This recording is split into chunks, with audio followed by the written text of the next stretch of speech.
แล้วนี่เราจะมาโชว์วิธีตั้งการขโมยเรียบร้อยแล้วอุปกรณ์แบบอุปกรณ์มีสูตรมีเสียงกล้องเสียงแล้วก็ดูกล้องสัญญาณการขโมยแล้วก็มีรีโมท2 อันแล้วก็มีกาวสำหรับติด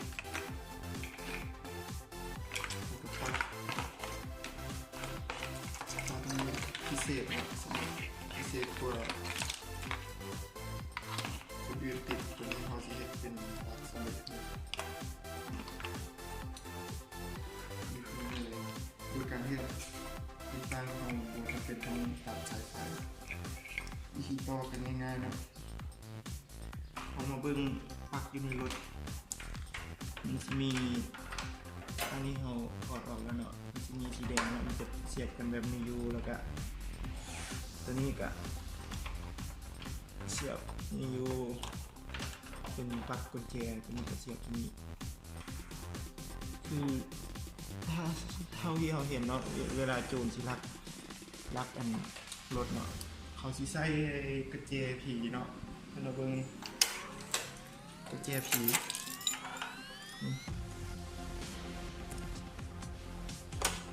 บางทีเขาสิอัดตัวนี้ไว้แต่ว่าโจรมันฉลาดมันเอาแม่เหล็กมาใส่ห้องๆแล้วก็มาเปิดห้องเสียบกุญแจเข้าไปเราเบิ่งน้ำดูไฟฟ้าอันนี้มันใส่กุญแจ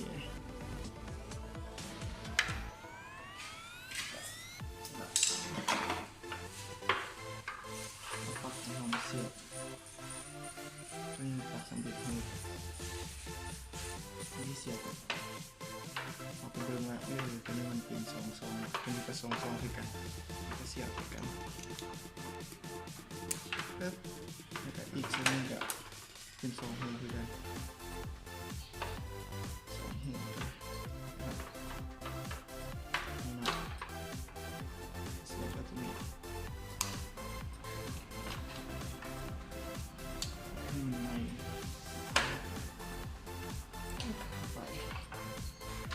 นี่เป็นปลั๊ก4 ซอง4 ซองกับ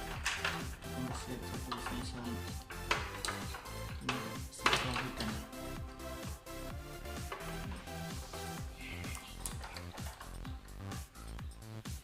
อีกส่วนนึงก็ส่วนนี้ก็ส่วนนี้นะส่วนนี้ปัก6 ซองตรงนี้คือกันเสียบกันอีกตัวนึงก็ตัวของนี่พอเดี๋ยวตัวสุดท้ายก็อีกส่วนหนึ่ง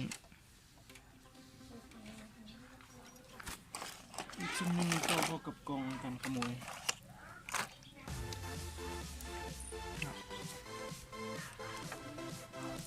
ตัวนี้มันสายกองลำโพงเสียงกองเสียงสัญญาณอีกตัวปักเกาซองโตเขากับสัญญาณการขโมยถ้าสังเกตเนาะห้องโตคือมันจะมีเสียงดังนิดนึงแสดงว่าเรียบร้อยเนาะถ้าบ่มีเสียงแสดงว่าโตผิดแล้วก็เป็นทานที่แฮมมาให้เนาะทานข้าวบุญนี่ไว้อันนี้จะมีขวาให้เรียบร้อยแล้วสำหรับเวลาโจรตัดไฟเนาะแต่ว่ากองเขายังทำงานอยู่ร้อยตัวนี้ก็เขาจะบอกนะว่าเอาเก็บไว้ใส่เพราะว่าเดี๋ยวโจรสิหูนี่ฝากนี้ก่อนเอามาทดสอบกันเลยรีโมท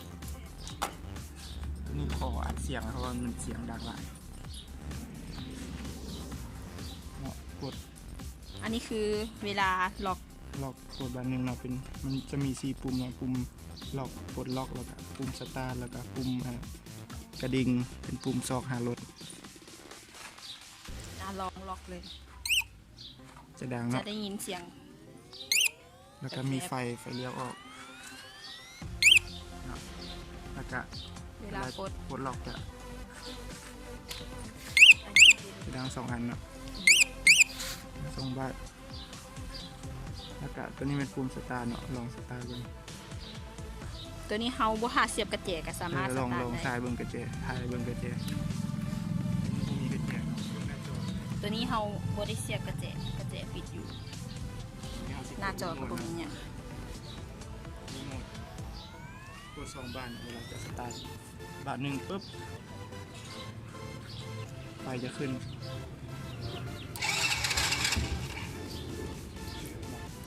เลี้ยวอันนี้มีคาเลขด้วยป่ะ หึ ตัวแรกนะ อันนี้แม่นเฮาบ่ได้เปิดกระแจเนาะแต่ว่าเวลาเฮากดสตาร์ทจะมีไฟขึ้นอยู่นี่ ลองเอาไม้เนาะกดบาทหนึ่งปุ๊บสตาร์ทเลยเนาะ อันนี้คือเวลาสตาร์ท วัดเวลาเขาสิดับเครื่องครับสตาร์ทแล้วสามารถคีย์ได้เลยเนาะคีย์ไปเลยสมมติกรณีเขาลืมกดจอกระเจสามารถใช้รีโมทแทนได้เนาะแล้วมีแบบโจรมากๆกระเจเขาก็ใช้สามารถใช้รีโมทโซคาได้เวลาดับเขาก็กดปุ่มกดล็อกอันหนึ่งปึ๊บวันนี้มาเบิ่งตัวต่อไปมันล็อกแบบล็อกอันตัวเอาล็อกอันหนึงปุ๊บอันนี้เวลามีคนมาต้องนะอันนี้มันล็อกแบบมีเสียงปกติเวลาคนมาต้องปุ๊บมันจะเตือนก่อนเตือนละ ต้องธรรมดา ต้องอันนี้เอาว่าเรายังไม่ได้ต่อ อ๋อ วันนี้บาทที่2สมมติยังมีกวนอีกมันจะเตือนแบบเตือนยาวเนาะ จะมีสัญญาณเตือนแบบนี้เลย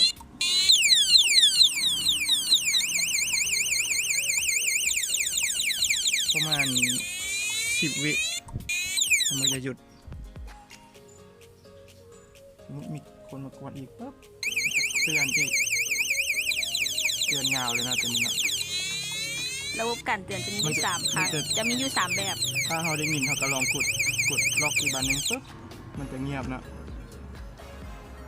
มันต่างจากกรณีที่ว่ากระเจี๊ยบรถใช่ปะ กระแจรถในเฮือน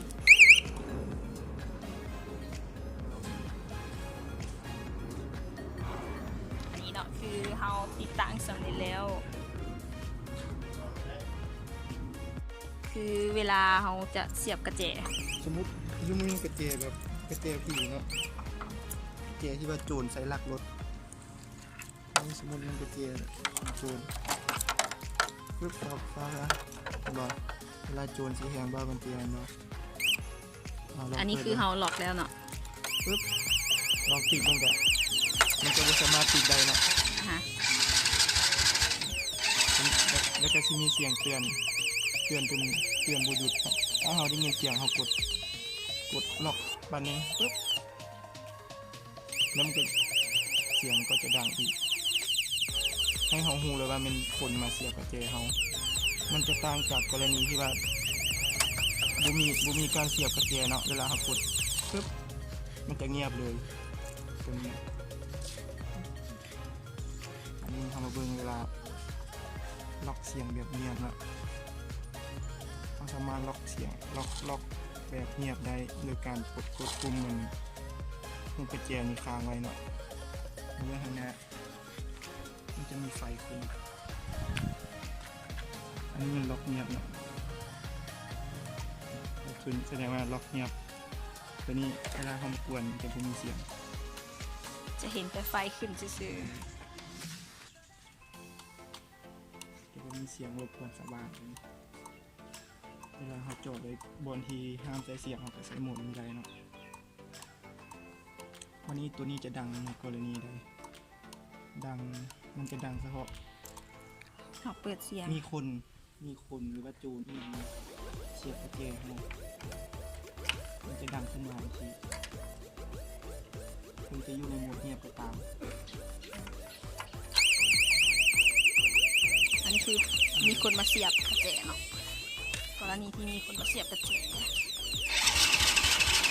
แต่ก็สตาร์ทบ่ติดคือเก่า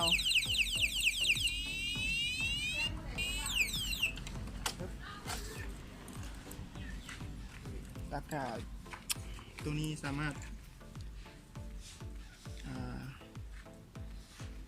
ตั้งล็อกออโต้อะไรเนี้ยใช้ในกรณีที่ว่าเราลืมล็อกบ่ลืมยังมันจะล็อกให้ภายใน15วินาทีโดยการกดปุ่มปลดล็อกค้างไว้ปึ๊บ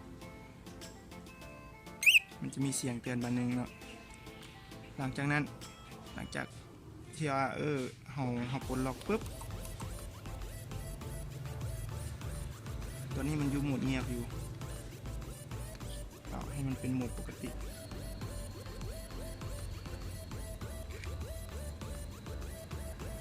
อันนี้คือเวลาที่เราตั้งล็อกออโต้